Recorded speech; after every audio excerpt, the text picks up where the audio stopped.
गाय, भैंसों और बकरियों में ख़ास तौर पे हवाने के लिहाज से अगर हम देखें तो इनमें एक बहुत बड़ा मसला आता है कि इनका हवाना जो है वो काना हो जाता है। काने का मतलब यह है कि हवाने की एक साइड नीचे हो जाती है, एक साइड ऊपर हो जाती है। मज़ीद इसको अगर तफसील से मैं आपको बयान करूँ तो एक थन जो है वो छोटा हो जाता है। जब वो थन छोटा हो जाता है तो उसमें आहिस्ता आहिस्ता दूध की मिकदार भी कम होना शुरू हो जाती है। ऐसे जानवर को ख़रीदना या बेचना काफ़ी मुश्किल हो जाता है, क्योंकि जब भी आपने जानवर ख़रीदना है तो ज़ाहिर है सबसे पहले आप उसका हवाना चेक करेंगे कि चारों के चारों थन बराबर हैं, उनमें दूध ठीक आ रहा है, तो फिर भी वो जानवर पास होगा। अब चूंकि महंगाई का दौर है बहुत ज़्यादा, अगर ऐसा कहीं मसला आ जाता है आपके जानवर के साथ खुदा ना खास्ता, तो फिर आपने उसका ट्रीटमेंट कैसे करना है। असल में जब भी थन छोटा होता है तो वो इतनी जल्दी छोटा नहीं होता, वो काफ़ी टाइम लेता है। कम से कम हो सकता है 4 माह 5 माह ले ले, आपको पता भी ना चले, आहिस्ता आहिस्ता, और जो इलाज मुआवजे का टाइम है वो भी गुजर जाए।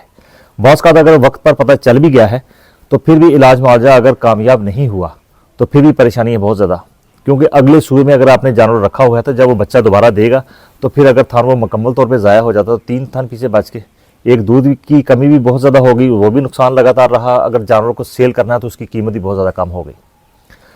इसी मसले के ख़ात्मे के लिए, इसी के इलाज, बेहतरीन और कामयाब इलाज मुआवजे के लिए आपके साथ एक देसी नुस्खा जो है वो बहुत ही कामयाब नुस्खा है, वो आपके साथ शेयर करेंगे। ये नुस्खा काफ़ी सारी जगहों पे इस्तेमाल हमने करवाया, अल्हम्दुलिल्लाह इसके अच्छे रिजल्ट हैं वो नज़र आए। आज का जो नुस्खा है ये किचन में आपकी सारी की सारी चीज़ें जो है मौजूद है। किचन में मौजूद चीज़ों के मौजूद होने का मतलब ये नहीं है कि नमक मिर्च है। किचन में मौजूद का मतलब है कि आपके इर्द गिर्द ये चीज़ें आसानी के साथ अवेलेबल हो जाती हैं। आज के नुस्खे में जो चीज़ें शामिल हैं ये, इनमें सारी की सारी चीज़ें जो है ये एंटी बैक्टीरियल हैं, एंटी फंगल हैं, यानी कि बैक्टीरिया के खिलाफ भी काम करती हैं और फंगस के खिलाफ भी काम करती हैं, और बहुत स्लो काम करती हैं और बेहतरीन काम करती हैं। आज के नुस्खे में जो चीज़ें शामिल हैं इनको आप नोट फरमा लीजिए। सबसे पहले इसमें हो गए नीम के पत्ते।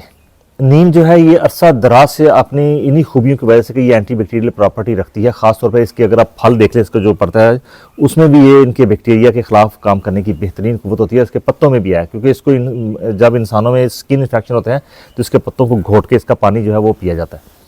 तो नीम के पत्ते जो है ये आपने लेने हैं 50 ग्राम। 50 ग्राम सूखे पत्ते लेने हैं, इनका आपने पाउडर बना लेना है। हल्दी जो है ये भी एंटी बैक्टीरियल प्रॉपर्टी रखती है, एंटी फंगल प्रॉपर्टी रखती है। इसमें विटामिन, मल्टी विटामिन भी बेशुमार इसके अंदर मौजूद हैं।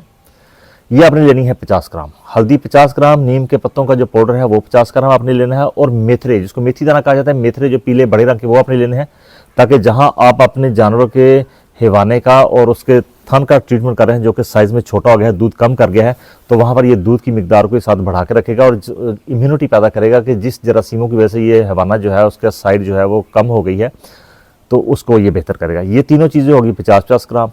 उसके बाद आपने लहसुन, लहसुन जो है ये आपने लेना है 100 ग्राम। 100 ग्राम कैसे कि इसको छील लेना है, आपने तुनिया इसकी छील के इसका पेस्ट आपने बना लेना है, ये आपका हो गया 100 ग्राम। कुमार गंदल जो है ये आपने लेनी है 100 ग्राम। कुवार गंदल जो है ये आम अमूमन घरों में लोगों ने लगाई होती है, आपने भी लगाई होगी, आपके किसी हमसाय ने लगाई, वहाँ से आपने लेना 100 ग्राम। कुवार गंदल 100 ग्राम ले लिया आपने। इसके साथ टाटरी जो है, जो लीमू का जो साथ है टाटरी, ये आपने लेना है 100 ग्राम। और जो अगर सर्दियों के जो मौसम चल रहा है इस मौसम में आप लेंगे डालडा की। डालडा की जो है ये आपने लेना है 250 ग्राम।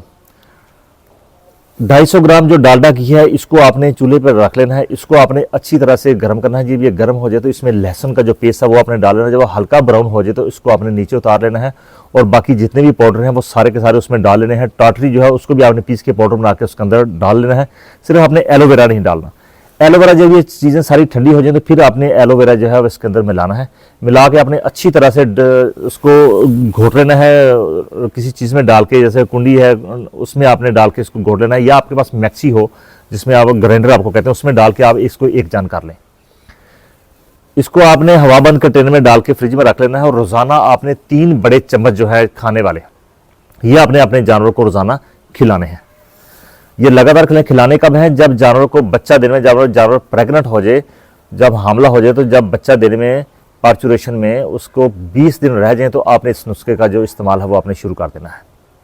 अगर गर्मियों का मौसम है तो फिर आपने डालडा घी की जगह जो है वो सरसों का तेल 250 ml जो है वो इस्तेमाल करना है। बनाने का तरीका सेम वही रहेगा।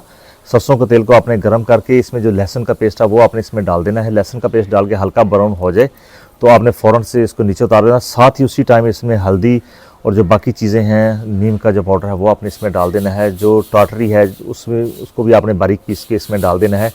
जब ये ठंडा हो जाए मिक्सचर तो फिर बाद में आपने इसके अंदर जो है वो एलोवेरा जो है वो डालना है और उसको अच्छी तरह से आपने किसी चीज़ में डाल के मिक्स कर लेना है, या उसमें जो मिक्सी है या ग्राइंडर उसमें डाल के एक जान आपने इसमें कर लेना है। तो इसको आपने 3 चम्मच भर भर के रोज़ाना, अगर वज़न की मैं बात करूँ तो फिर आपने 50 ग्राम, तकरीबन 50 ग्राम जो है वो आपने अपने जानवर को रोज़ाना एक टाइम खिलाना है। अगर आपके पास बकरी है तो उसको आपने 15 ग्राम रोज़ाना जो है वो खिलाना है। बकरी को अगर मसला बन गया है, बड़ी बकरी है तो उसको 15 ग्राम आप कर लें। अगर आपके पास छोटी बकरी है तो उसको आप 10 ग्राम रोज़ाना जो खिलाएं और कम से कम 10 से 12 दिन आप अपने जानवर को इसका कोर्स जो है वो पूरा कर लें। इंशाल्लाह इससे आपको काफ़ी सारा नफ़ा होएगा। आपके काफ़ी सारे जानवर जो हैं वो मुकम्मल तौर पर इसमें ज़्यादा से ज़्यादा जानवर के वो जो ठीक हो जाते हैं, बच्चा देने के बाद थन जो है वो खुल जाते हैं, खुल के जो है वो दूध देना शुरू करते हैं। आपको वीडियो अच्छी लगे, आपको नुस्खा जो है कारगर साबित हो तो इसको आप दूसरे फार्मर तक ज़रूर शेयर कर दीजिए, क्योंकि आपके साथ हमेशा हम वो नॉलेज शेयर करते हैं जो तजर्बाशुदा है, जिसको काफ़ी सारी जगह पे हमने इस्तेमाल करवा दिया है। चैनल को सब्सक्राइब जरूर कर दीजिए, वीडियो को लाइक और शेयर करना ना भूलिए। आपका बहुत शुक्रिया। अल्लाह हाफ़िज़।